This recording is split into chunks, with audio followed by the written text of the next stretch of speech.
Bismillahirrahmanirrahim. Assalamualaikum warahmatullahi wabarakatuh. Perkenalkan, nama saya Muhammad Nafil Muhtadi dengan saudari Sulis Indrayani. Kami semester 3. Kami akan mempresentasikan tentang judul lingkungan pemasaran syariah. Lingkungan pemasaran syariah. Pemasaran memiliki peran pokok dalam peta bisnis suatu perusahaan dan berkontribusi terhadap strategi produk. Perusahaan baik berskala nasional ataupun internasional membutuhkan seorang marketer andal untuk memasarkan produk atau jasa. Kesuksesan suatu produk diterima oleh target pasar tidak hanya ditentukan oleh murahnya harga atau kualitas yang diperlukan, tetapi ditentukan juga oleh strategi pemasaran yang dilakukan. Pemasaran sebagai salah satu aspek yang sangat penting dalam dunia usaha.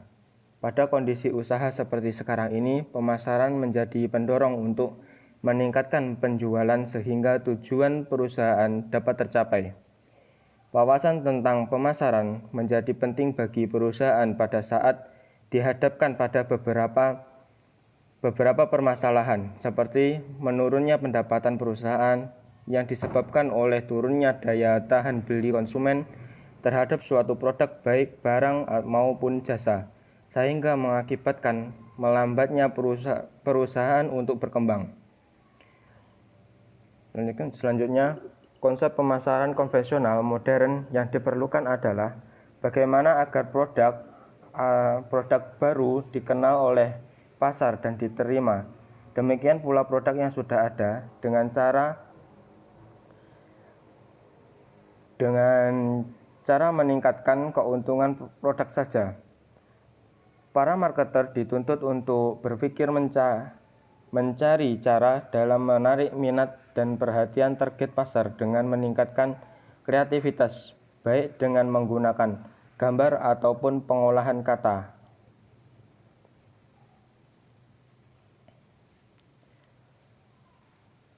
Selanjutnya, ada beberapa pendapat mengenai pemasaran sebagai berikut. Yang pertama, pendapat dari Grunwald tahun 1993 mendefinisikan pemasaran adalah mengembangkan, mempertahankan, dan meningkatkan relasi dengan para pelanggan dan mitra lainnya.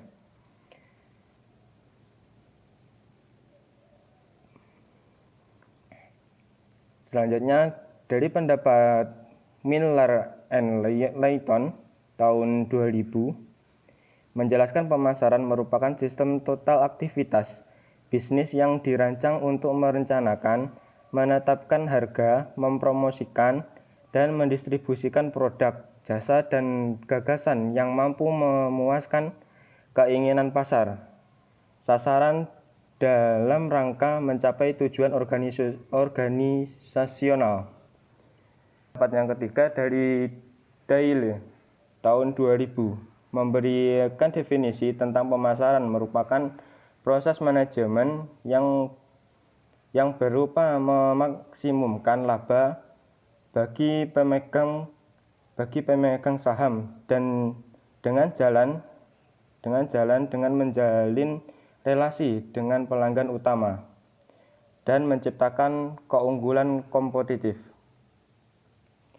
Selanjutnya, menurut American Marketing Association (AMA) pada tahun 2004 menjelaskan, pemasaran adalah fungsi organisasi dan serangkaian proses menciptakan, mengkomunikasikan, dan menyampaikan nilai dari para pelanggan, serta mengelola relasi pelanggan sedemikian rupa sehingga memberikan manfaat bagi organisasi dan para stakeholdernya.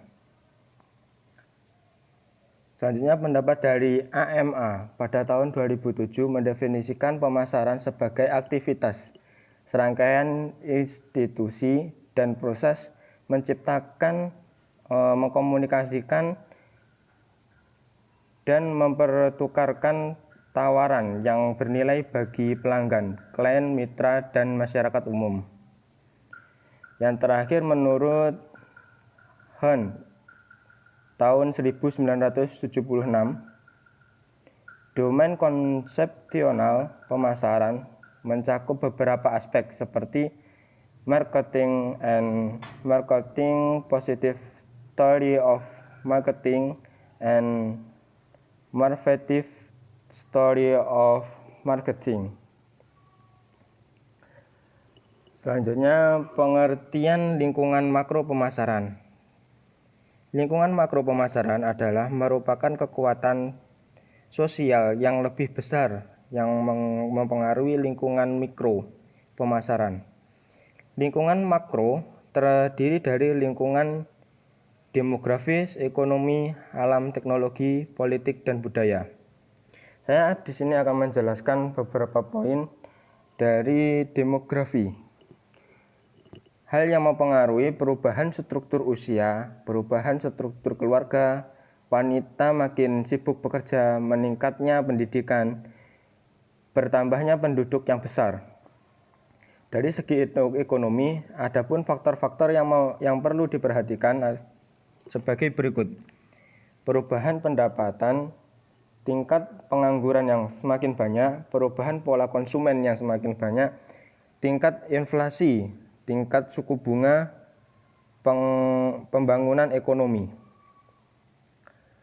C. Lingkungan alam. Adapun faktor-faktor yang mempengaruhi yaitu sebagai berikut.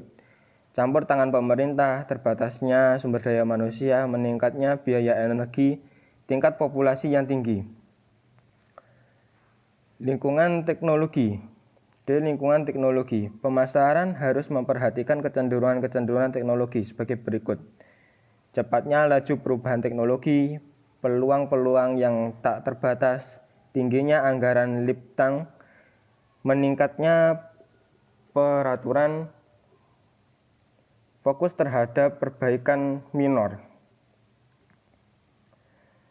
E. Politik. Kecenderungan politik utama yang mempengaruhi manajemen pemasaran adalah perusahaan,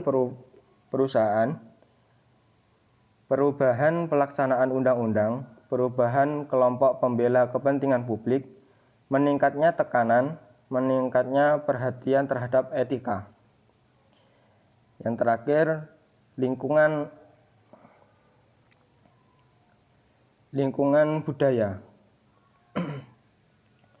Di sini yang perlu kita perhatikan yaitu dari perilaku masyarakat. Faktual tampak jelas dari beberapa warna dan selera. Interpretif harus diafirmasikan lebih dalam, berhubungan dengan perasaan.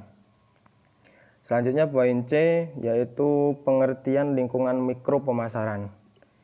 Lingkungan mikro pemasaran adalah merupakan pelaku yang dekat dengan perusahaan dan mempengaruhi kemampuan perusahaan untuk melayani pelanggannya. Lingkungan mikro pemasaran terdiri dari penyediaan pemasok, perantara pemasaran, pelanggan, dan pesaing. Dan yang terakhir masyarakat. Nah, saya akan menjelaskan satu persatu.